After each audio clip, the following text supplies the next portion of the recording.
Vamos a hablar del punto más importante, que es la transición neonatal. Como nosotros sabemos, antes del nacimiento los pulmones no están trabajando dentro del útero materno. En el feto, la circulación a los pulmones solamente nos sirve para que se desarrollen adecuadamente, y esos se encuentran completamente llenos de líquido para mantener su tamaño ideal.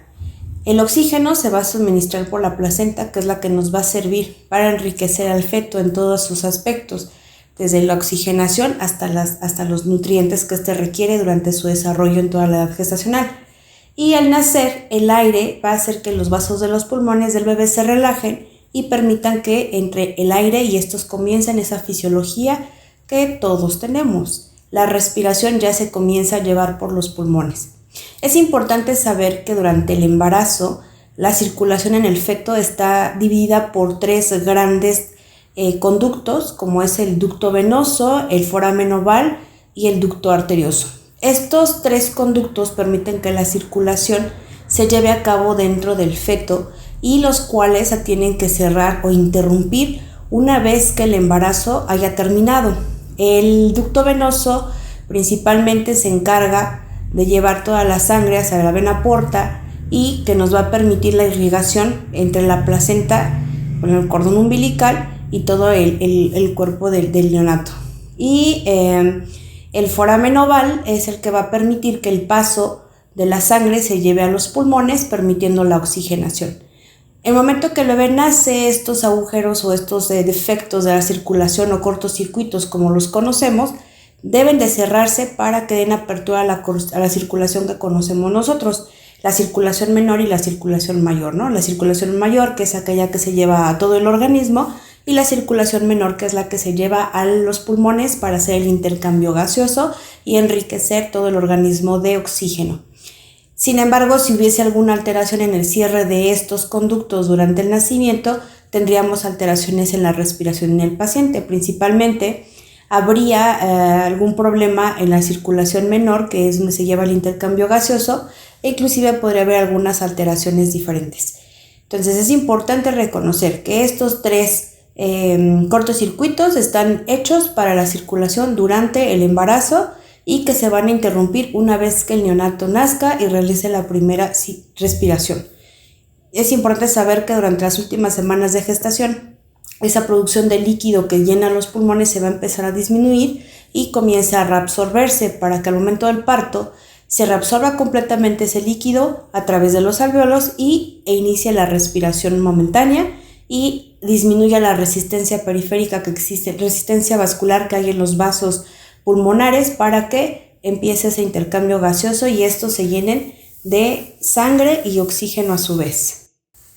Para la reanimación neonatal o trabajar en una sala de parto se requiere de habilidades. De las 10 principales habilidades que nos habla el manual de reanimación neonatal es primero conocer el entorno, es decir, yo tengo que saber dónde está cada cosa en la unidad tocoquirúrgica. Si ustedes se están integrando a trabajar en ese equipo de trabajo, deben de conocer exactamente dónde está cada material que se podría utilizar para atender a un paciente, desde dónde está la cuna, cómo se prende, dónde están los campos, las perillas, las ligaduras del cordón umbilical, el termómetro, que funcione adecuadamente cada uno de lo que estoy mencionando, que realmente exista un estetoscopio, que tengamos un mango de laringo, que esté perfectamente cargado, contar con todas las hojas del laringoscopio, desde el 0, 00, 1, que nosotros contemos con gasas, guantes, todo lo que se debe de utilizar para un paciente debe de estar en la sala de partos, y sobre todo que funcione,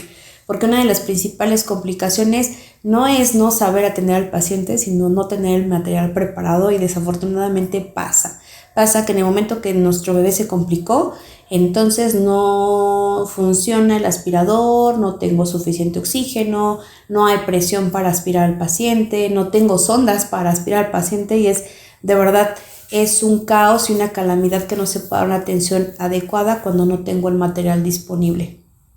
Utilizar la información disponible, pues yo les recomiendo que dentro de las salas de parto pues tengan impresos sus diagramas de flujo de reanimación neonatal, que efectivamente tengan material y que tengan, escalas de valoración. En este caso, las escalas que principalmente se utilizan para estos pacientes son la de ABGA y la de Silverman. Entonces, si no importa si yo no me las sé de memoria, pero sí las puedo tener impresas.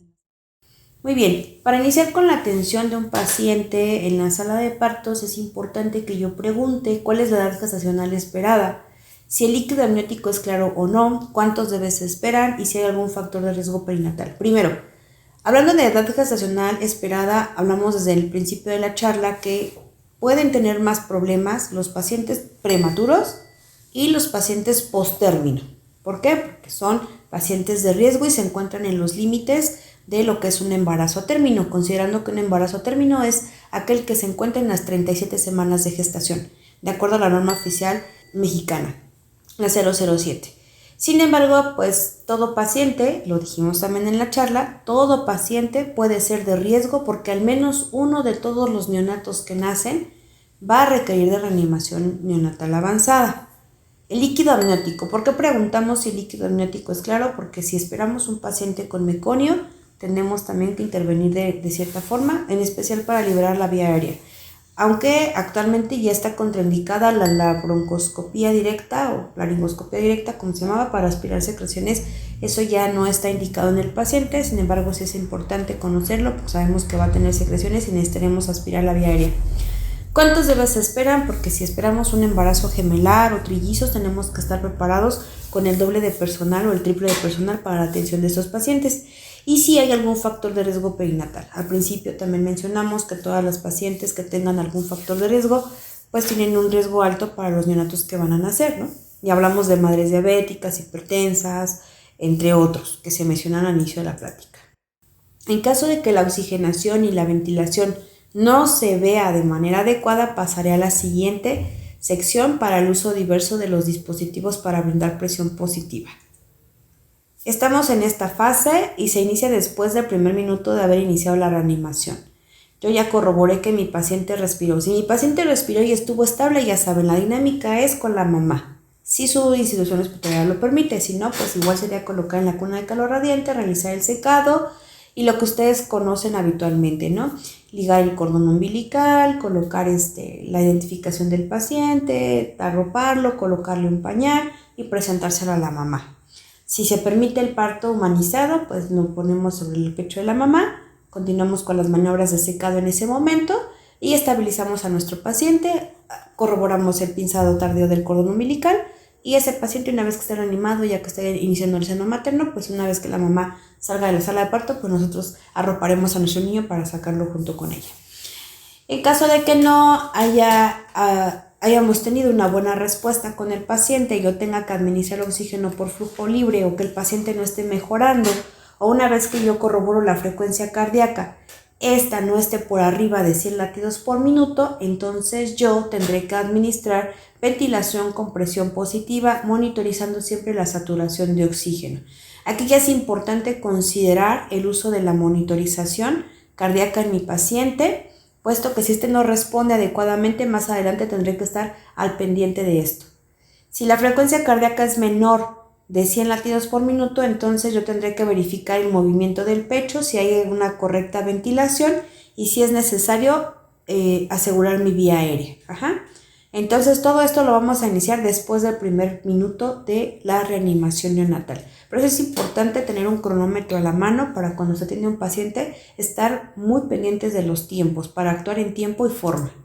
Pero el paciente sigue sin responder. Entonces, solo entonces, yo tendré que proceder a este paso, compresiones torácicas. ¿Qué se va a hacer aquí en las compresiones torácicas? Pues yo tendré que hacer uso de la combinación de las compresiones con la ventilación. A lo mejor aquí a ustedes sí les toca participar porque la persona líder va a ser la que va a estar a la pie de la cabeza del bebé, la que va a dirigir toda la escena, y si no hay quien más dé compresiones, pues quizá las puedo dar yo. ¿Qué tengo que verificar para las compresiones? Ubicar las tetillas de mi paciente y hacer una línea imaginaria. Entre el esternón y esas tetillas voy a colocar mis dedos para realizar las compresiones. Muy bien. Con mis manitas voy a abrazar el tórax del bebé y voy a colocar mis dedos en esa posición para que yo pueda brindar compresiones torácicas. como se ve justo en la imagen. Y voy a dar esas compresiones hasta 1/3 del tórax de profundidad.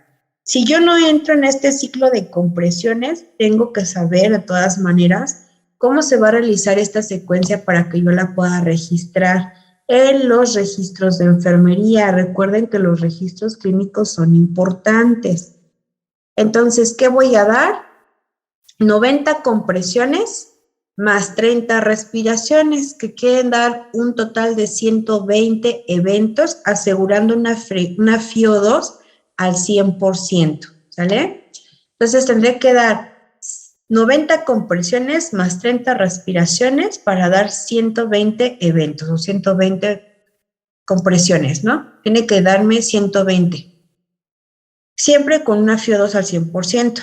La profundidad debe de ir de 1/3 de diámetro anteroposterior del tórax, se debe de hundir como se ve aquí en la imagen. Debo de comprimir en el área correcta, que es justo debajo de los pezones. Les dije, ubicamos los pezones, dibujamos una línea media imaginaria y entre el apéndice sifoides y esa línea imaginaria debo de colocar mis deditos. Voy a dar 90 compresiones por minuto, que son 30 compresiones más una ventilación. Voy a dar 1, 2, 3, ventila, 1, 2, 3, ventila, 1, 2, 3, ventila, 1, 2, 3, ventila, 1 y 2 y 3, ventila, 1 y 2 y 3, esa es la secuencia que voy a seguir. Y debo de estar al pendiente de los tiempos porque al menos se debe de hacer esta secuencia en 60 segundos para yo corroborar si el paciente tiene pulso, o mejoró la frecuencia cardíaca y mejoró la saturación de oxígeno.